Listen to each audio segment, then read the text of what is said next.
FD बहुत ही अच्छा option है अगर आपको शॉर्ट टर्म में पैसे चाहिए और पार्क करके रखने हैं कहीं पे या आपको फिक्स्ड मंथली इनकम चाहिए। और अगर आप लोअर टैक्स ब्रैकेट में हो तो एफडीज़ काफ़ी सही है। लेकिन अगर आप हाई टैक्स ब्रैकेट में हो, तो टैक्स आपका सारा बेनिफिट खा जाता है। तो यहाँ पे डेट फंड या टारगेट मैच्योरिटी फंड शायद बेटर ऑप्शंस हो सकते हैं। इसमें डिफरेंस है टैक्स टाइमिंग का। एफडी में टैक्स हर साल लगता है, लेकिन इन फंड्स में टैक्स सिर्फ पैसा निकालने पर लगता है और वो भी सिर्फ आपके प्रॉफिट के हिस्से पर लगता है। तो मैं आपको इसे एक एग्जांपल से समझाता हूँ। अगर आप 1 करोड़ इन्वेस्ट करते हो, 7% में एफडी इंटरेस्ट रेट के हिसाब से आपको 7 लाख रुपए इंटरेस्ट मिलता है। उसपे 30% के टैक्स के हिसाब से 2,10,000 रुपए टैक्स देना पड़ता है और आपके हाथ में बचता है 4,90,000।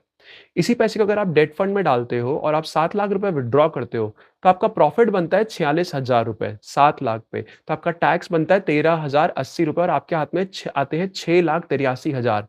डिफरेंस देख रहे हो 4,90,000 और 6,83,000।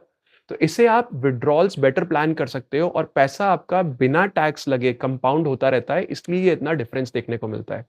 एफडी 100% रिस्क फ्री नहीं होती, तो आप गवर्नमेंट बॉन्ड्स यूज़ कर सकते हो। मेरी रिसर्च में मैंने ये भी पाया कि डेट फंड्स या टारगेट मैच्योरिटी फंड्स किसी-किसी साल में सिर्फ 3 से 4% तक ही रिटर्न्स देते हैं। लेकिन अगर फिर आप उन्हें 2 साल तक होल्ड करो तो आपको एवरेज 6% तक का रिटर्न मिल जाता है। तो आप अपनी रिक्वायरमेंट्स के हिसाब से जैसे कि लिक्विडिटी हो गया, टैक्स एफिशिएंसी और टाइमिंग, इन चीज़ों को प्लान करके आप प्रॉपर इंस्ट्रूमेंट पिक कर सकते हो।